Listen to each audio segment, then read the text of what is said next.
अपने जीवन में हर समय जितना सीखो, तुम्हारा जीवन अवश्य ही सफल बन जाएगा। ऐसा गौतम बुद्ध ने कई वर्षों पहले अपने शिष्यों से क्यों कहा था? इसके पीछे का रहस्य क्या है? इस रहस्य को हम आज के इस वीडियो में एक कहानी के माध्यम से जानेंगे। तो बिना देर किए उस कहानी की शुरुआत करते हैं। एक बात प्रसिद्ध थी कि वो कुछ लोगों को तो सीधे अपना शिष्य बना लेते थे और बौद्ध संघ में शामिल कर लेते थे, लेकिन कुछ लोगों को अपना शिष्य बनाने से पहले वो उन्हें कुछ दिनों के लिए शमशान घाट में जाकर रहने के लिए कहते थे और फिर उसके बाद ही संघ में शामिल करते थे। तो आखिरकार वो ऐसा क्यों करते थे, इसे हम जानेंगे आज के इस कहानी के माध्यम से। एक दिन महात्मा बुद्ध से दूर हिमालय से एक व्यक्ति मिलने आता है और वह बुद्ध से कहता है, मैं आपके संघ में शामिल होना चाहता हूं। कृपया करके आप मुझे दिशा दीजिए और अपने संघ में शामिल होने दीजिए। ये बातें सुनने के बाद गौतम बुद्ध उस व्यक्ति की आंखों में देखते हैं और कहते हैं, मैं तुम्हें संघ में शामिल नहीं कर सकता।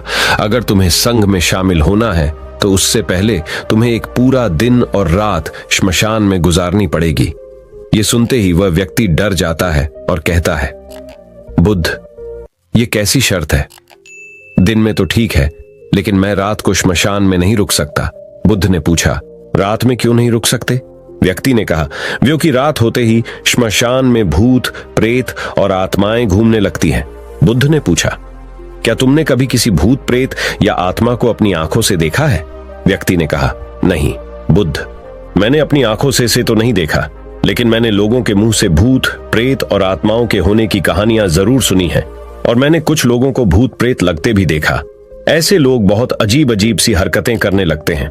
बुद्ध ने कहा, तो फिर यह तुम्हारे लिए एक बहुत ही सुनहरा मौका है, यह जानने का कि क्या सच में भूत, प्रेत और आत्माएं होती भी है या नहीं। व्यक्ति ने कुछ देर तक सोचा, फिर कहा, ठीक है बुद्ध, अगर आपकी यही शर्त है तो एक पूरे दिन और एक पूरी रात के लिए मैं शमशान में रुक जाऊंगा। इसके बाद वह व्यक्ति गौतम बुद्ध से आज्ञा लेकर अपने घर वापस चला जाता है। सुबह होते ही व्यक्ति फिर बुद्ध के पास आता है और शमशान जाने की आज्ञा मांगता है।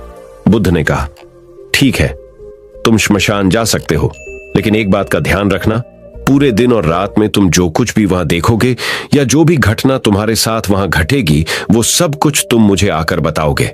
उसने कहा, ठीक है, मैं आपको बता दूंगा। इसके बाद वह व्यक्ति शमशान के लिए निकल पड़ता है। उसके जाते ही बुद्ध अपने दो शिष्यों से कहते हैं, तुम दोनों उसके पीछे जाओ और उसका ध्यान रखना, लेकिन ध्यान रहे उसे यह बात पता नहीं लगनी चाहिए कि तुम दोनों उसके आसपास ही हो। वे दोनों शिष्य भी चुपचाप उस व्यक्ति के पीछे पीछे शमशान की तरफ चले जाते हैं। एक पूरा दिन और रात शमशान में गुजारने के बाद अगली सुबह वह व्यक्ति गौतम बुद्ध के पास वापस आता है। बुद्ध ने पूछा, बताओ, क्या तुमने देखा वहां? व्यक्ति ने कहा, बुद्ध, मेरे श्मशान में पहुंचने के कुछ देर बाद मैंने देखा कि वहां एक अर्थी आई। उसके पीछे एक बड़ी भीड़ थी। वह अर्थी एक बूढ़े व्यक्ति की थी। उस बूढ़े व्यक्ति के चारों बेटों ने अर्थी को कंधा दे रखा था। चारों बहुत दुखी दिखाई पड़ रहे थे। वही अर्थी के पीछे चलने वाले कुछ लोग बातें कर रहे थे कि अच्छा इंसान था बेचारा, लेकिन अब नहीं रहा। वहीं कुछ लोग ये भी कह रहे थे कि अच्छा हुआ इसके साथ बेचारा बूढ़ा बिना किसी ज्यादा दर्द और पीड़ा के इस दुनिया से चला गया। इसी तरह और भी लोग उसके बारे में तरह तरह की बातें कर रहे थे। फिर उस बूढ़े को चिता पर लिटाया गया और उसके बड़े बेटे ने उस चिता को अग्नि दी। फिर सभी लोग वहीं पास के ही तालाब से नहाकर वहां से चले गए। उसके बाद मैं काफी देर तक वहीं बैठा हुआ उस जलती हुई चिता को देखता रहा। फिर जब दोपहर हुई तो वहां एक और अर्थी आई जो कि एक जवान औरत की थी। उस औरत का पति उस अर्थी के आगे चल रहा था। वह बहुत दुखी था, उसकी आंखों से आंसू बह रहे थे। अर्थी के पीछे चलने वाले कुछ लोग कह रहे थे कि बहुत गलत हुआ, इस लड़के के साथ इतनी सी उम्र में ही इसकी पत्नी ने इसका साथ छोड़ दिया। अभी तो बेचारे की पूरी जिंदगी पड़ी है, 2 छोटे बच्चे हैं, वह अकेले कैसे उनकी परवरिश करेगा? भगवान ने बहुत गलत किया। इसके अलावा वहां कुछ महान ज्ञानी व्यक्ति भी थे जो उस मृत्यु स्त्री के पति को समझा रहे थे कि रो मत, क्योंकि आज नहीं तो कल उसे यहां से जाना ही था। किसी को पहले ही तो किसी को बाद में, लेकिन एक दिन सबको यहां जाना है। कोई मृत्यु से बच नहीं सकता, सब कुछ यहीं रह जाता है। इसलिए हमें क्रोध, चिंता, लालच और बुरे कर्मों से बचना चाहिए। और इसी तरह की और भी ज्ञान की बातें वो सभी ज्ञानी व्यक्ति आपस में करते रहे थे। फिर उस स्त्री के पति ने उसकी चिता को अग्नि दी और जोर जोर से रोने लगा। उसे रोता देख कुछ लोग उसे सांत्वना देने आ गए। फिर उन सभी लोगों ने भी पास के ही तालाब से स्नान किया और वहां से चले गए। मैं इस बार भी बैठा हुआ उस स्त्री की चिता को जलते देखता रहा। जब शाम होने को थी तो वहां 2 अर्थियां और आई एक अर्थी महंगे फूल मालाओं से सुसज्जित। उसके पीछे जो लोग थे वो बड़े खानदान से लग रहे थे और उसके पीछे लंबी भीड़ भी थी। देखने से ही लग रहा था कि यह किसी अमीर व्यक्ति की अर्थी है। दूसरी अर्थी बहुत ही साधारण सी थी और उसके पीछे बहुत ही कम लोग थे। वह जरूर ही किसी बहुत गरीब व्यक्ति की अर्थी रही होगी। अमीर व्यक्ति की चिता को चंदन की लकड़ी से तैयार किया गया था, जबकि गरीब व्यक्ति की चिता को साधारण लकड़ी। अमीर व्यक्ति की चिता को पहले अग्नि दी गई, फिर गरीब व्यक्ति की चिता को। बुद्ध ने पूछा, क्या तुम्हें उनकी चिताओं में कोई अंतर दिखा? व्यक्ति ने कहा, नहीं, मुझे तो कोई अंतर नहीं दिखा। दोनों के शरीर एक समान ही जले और अंत में राख हो गए। बुद्ध ने पूछा, फिर क्या हुआ? व्यक्ति ने कहा, उसके बाद रात हो गई और वहां कोई नहीं आया। बुद्ध ने फिर पूछा, क्या तुम्हें वहां रात में भूत प्रेत और आत्माएं दिखी? व्यक्ति ने कहा, नहीं, मुझे वहां कुछ भी नहीं दिखा, लेकिन मैं वहां पूरी रात खुद से ही डरता रहा, कभी हवा की सरसराहट से तो कभी जानवरों की आवाज से, और फिर सुबह हो गई और मैं आपके पास आ गया। बुद्ध ने कहा, बहुत बढ़िया किया, लेकिन मैं तुम्हें संघ में शामिल नहीं कर सकता? व्यक्ति ने कहा, लेकिन क्यों? बुद्ध ने कहा, क्योंकि तुम अभी उसके लिए तैयार नहीं। संघ में शामिल होने के लिए तुम्हें एक बार और एक पूरा दिन और रात श्मशान में गुजारनी पड़ेगी। व्यक्ति ने बुद्ध को मनाने की बहुत कोशिश की, लेकिन बुद्ध नहीं माने तो उसने दोबारा शमशान में जाना स्वीकार कर लिया। अगली सुबह बुद्ध से आज्ञा लेकर वह फिर श्मशान की ओर निकल पड़ा। बुद्ध ने इस बार फिर उस व्यक्ति की सुरक्षा के लिए उसके पीछे अपने 2 शिष्य फिर भेज दिए। 2, एक पूरा दिन और एक पूरी रात श्मशान में गुजारने के बाद वो फिर बुद्ध के पास आया। बुद्ध ने फिर वही प्रश्न किया, बताओ क्या देखा तुमने वहां? व्यक्ति ने कहा, बुद्ध, कल मेरे सामने 8 लोगों की चिंताओं को अग्नि दी गई और उन सबके साथ भी वही घटनाएं हुई जो मैंने पिछली बार आपको बताई थी कि बहुत से लोग रो रहे थे, कुछ उन्हें सांत्वना दे रहे थे और कुछ ज्ञानी व्यक्ति तरह तरह की बातें कर रहे थे। लेकिन एक अलग चीज जो मैंने इस बार देखी वो ये थी कि कुछ मृत व्यक्तियों के शरीर के कुछ हिस्से जो ठीक से नहीं जल पाए थे, उन अधजले हिस्सों को चील, कौवे और जानवर नोच नोच कर खा रहे थे। कुत्ते कुछ हड्डियों को अपने साथ उठा ले गए। यह सब देखकर मुझे एक चीज का एहसास हुआ कि जिस शरीर को हम इतना महत्व देते हैं उसका अंत भी एक दिन इसी प्रकार होना है। व्यक्ति ने कहा, बुद्ध, अब तो मैं बौद्ध संघ में शामिल हो सकता हूं। बुद्ध ने कहा, नहीं, मैं अब भी तुम्हें संघ में शामिल नहीं कर सकता। व्यक्ति ने कहा, लेकिन बुद्ध, मैं तो आपके कहीं गई बात के अनुसार 2 बार शमशान में रहकर आ चुका हूं। अब तो आपको मुझे संघ में शामिल करना ही पड़ेगा। बुद्ध ने कहा, जिस महत्वपूर्ण चीज को देखने के लिए मैंने तुम्हें श्मशान भेजा था, तुम अब तक उसे नहीं देख पाए हो, इसलिए मैं तुम्हें संघ में शामिल नहीं कर सकता। और तुम जब तक श्मशान में वो नहीं देख लेते जिसके लिए मैंने तुम्हें वहां भेजा था, तब तक तुम संघ में शामिल नहीं हो सकते। ये सुनते हुए व्यक्ति फिर से आज्ञा लेकर अगली सुबह श्मशान की तरफ निकल पड़ता है। वह एक पूरा दिन और रात श्मशान में गुजारता है, लेकिन इस बार उसके अंदर अलग ही चमक आ चुकी थी। उसने वह घटना देख ली थी जो बुद्ध उसे दिखाना चाहते थे।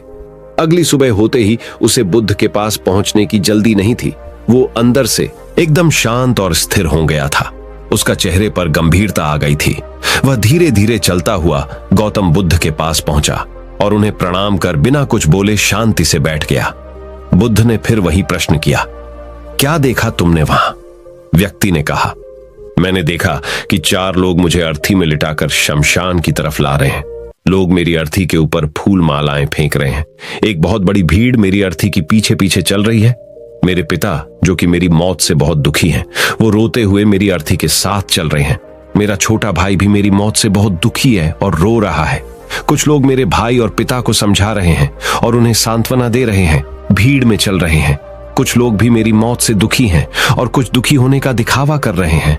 भीड़ में से कुछ लोग बातें कर रहे हैं कि अच्छा इंसान था, अभी उम्र ही क्या थी बच्चे की, लेकिन भगवान ने इसे इतनी जल्दी बुला लिया। और भी लोग मेरे बारे में तरह तरह की बातें कर रहे हैं। फिर मेरी अर्थी को श्मशान की जमीन में रख दिया गया। मैं सांस लेना चाहता था, लेकिन मेरे अंदर सांस नहीं थी। मैं अपने हाथ पैरों को हिलाना चाहता, लेकिन मैं हिला नहीं पा रहा था। मैं अर्थी से उठकर अपने पिता को गले से लगाना चाहता था और अपने छोटे भाई से ये कहना चाहता था कि माता पिता का ध्यान रखना, क्योंकि अब तुम ही हो जिसे पूरे घर को संभालना है। उसके बाद मुझे उठाकर चिता में लिटा दिया गया। फिर मुझे एक कपड़े से ढक दिया गया। उस कपड़े के बाहर मुझे कुछ भी दिखाई नहीं दे रहा था। फिर मेरे ऊपर बहुत सी लकड़ियां रख दी गई। वो मुझे बहुत भारी लग रही थी। मैं उन्हें हटाना चाहता था। मुझे अंदर घुटन महसूस हो रही थी। फिर कुछ समय पश्चात मुझे गर्मी का आभास हुआ। मैंने देखा कि मेरे पूरे शरीर पे आग लग चुकी थी। मेरा पूरा शरीर किसी लकड़ी की भांति जल रहा था। मैं चिल्लाया, लेकिन मेरे मुंह से आवाज नहीं निकली। मैं उस अग्नि में पूरी तरह से खो गया था। मैं पूरी रात खुद को ऐसे ही जलता देखता रहा और अंत में मैंने पाया कि मैं राख में तब्दील हो चुका हूं। उस पूरी रात मैं पता नहीं कहां खोया रहा। ना तो मैं डरा और ना ही मुझे किसी प्रकार के डर का एहसास हुआ, और सुबह होते ही मैं आपके पास आ गया। यह सब सुन बुद्ध मुस्कुराए और बोले, अब तुम संघ में शामिल हो सकते हो। बुद्ध ने आगे कहा, जीवन को वही व्यक्ति समझ सकता है जिसने मृत्यु को समझ लिया हो। जैसे एक बीमार व्यक्ति ही स्वस्थ रहने के महत्व को अच्छे से समझ सकता है। ध्यान और साधना में उतरने के लिए अंदर ज्ञान का बीज होना बेहद आवश्यक है, और वह ज्ञान का बीज कल रात तुम्हें वहां मिला। तुमने वहां जाकर यह महसूस कर लिया कि तुम्हारा शरीर नश्वर है और तुम्हारे साथ कुछ भी नहीं जाने वाला, सब यहीं रह जाएगा। जब तुम पहले 2 बार शमशान गए तो तुम भी उन्हीं ज्ञानी व्यक्तियों की तरह ही थे, जो श्मशान में जाते ही धार्मिक हो जाते हैं, जिन्हें वहां जाते ही मृत्यु की याद आती है, शरीर के नश्वर होने की याद आती है, और वहां बड़ी बड़ी बातें करते हैं, लेकिन वहां से निकलते ही फिर पहले जैसे हो जाते हैं।